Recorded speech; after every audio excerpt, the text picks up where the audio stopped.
Welcome to my channel. ఈరోజు అమ్మ వంటల రుచులు సమ్మర్ స్పెషల్ బూడిద గుమ్మడికాయ వడియాలు ఏ విధంగా తయారు చేయాలో ఇప్పుడు చూద్దాం.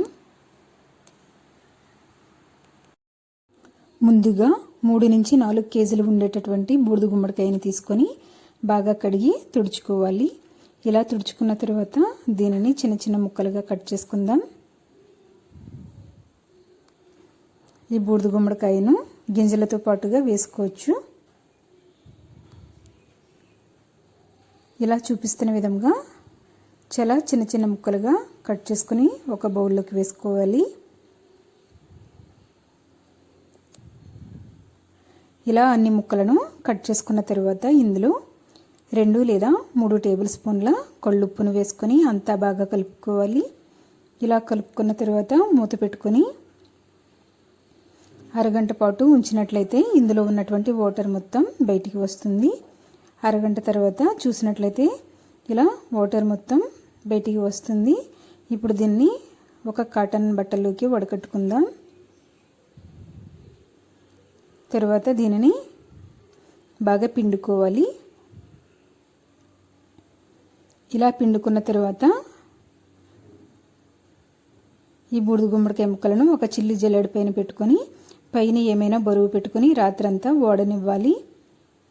తర్వాత రాత్రంతా నానబెట్టుకున్నటువంటి తొక్కు మినపప్పు 3/4 కేజీ తీసుకొని బాగా కడుక్కోవాలి. ఇలా కడిగిన తర్వాత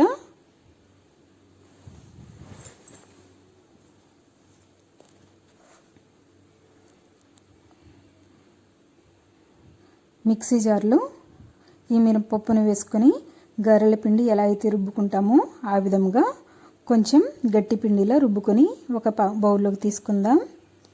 ఇదే విధంగా పిండి మొత్తం రుబ్బుకొని పెట్టుకోవాలి. తర్వాత అదే మిక్సీ జార్లో 200 గ్రాముల పచ్చిమిర్చి లేదా పొండు మిర్చిని వేసుకొని 3 టీ స్పూన్ల జీలకర్ర, రుచికి సరిపడినంత కళ్ళుప్పు,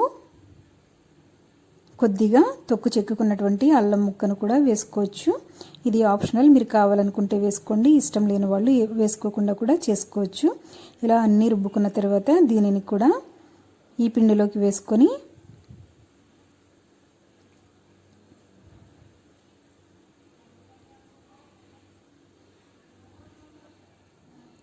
రాత్రంతా వడకట్టి ఉంచినటువంటి బూడిద గుమ్మడికాయ ముక్కలను కూడా ఈ పిండిలో వేసుకుందాం. వేసుకొని అన్నీ బాగా కలుపుకోవాలి. ఇలా అంతా బాగా కలుపుకున్న తర్వాత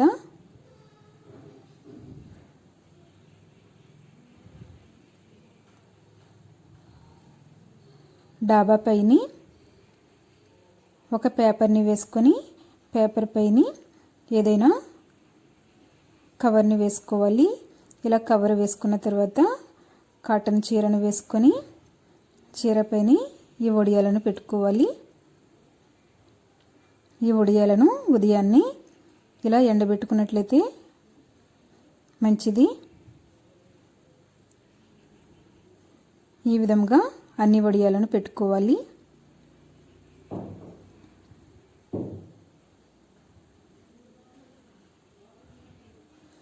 ఇలా అన్ని వడియాలను పెట్టుకున్న తర్వాత వీటిని 4 లేదా 5 రోజుల వరకు ఎండనివ్వాలి.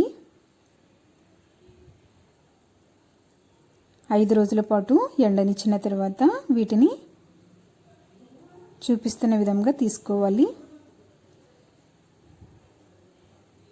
ఇలా అన్నీ తీసుకున్న తర్వాత వీటిని రెండవ వైపుకి తిప్పుకొని 2 రోజుల పాటు ఎండబెట్టుకోవాలి.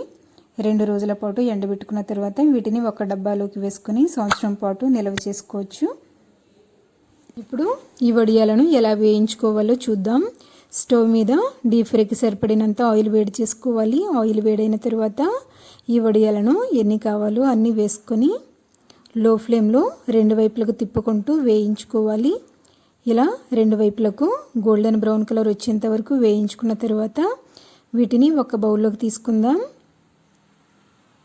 ఈ వడియాలను పప్పుచారు అన్నంతో కానీ సాంబార్ అన్నంతో కానీ తిన్నట్లయితే చాలా టేస్టీగా ఉంటాయి. మీరు కూడా మీ ఇంట్లో తయారు చేసుకుని ఫీడ్బ్యాక్ పంపించండి. ఈ వీడియో మీకు నచ్చినట్లయితే లైక్ చేయండి, మీ ఫ్రెండ్స్కి షేర్ చేయండి. మీరు ఇంతవరకు నా ఛానల్ని సబ్స్క్రైబ్ చేసుకున్నట్లయితే సబ్స్క్రైబ్ చేసుకోండి. Thank you for watching my video.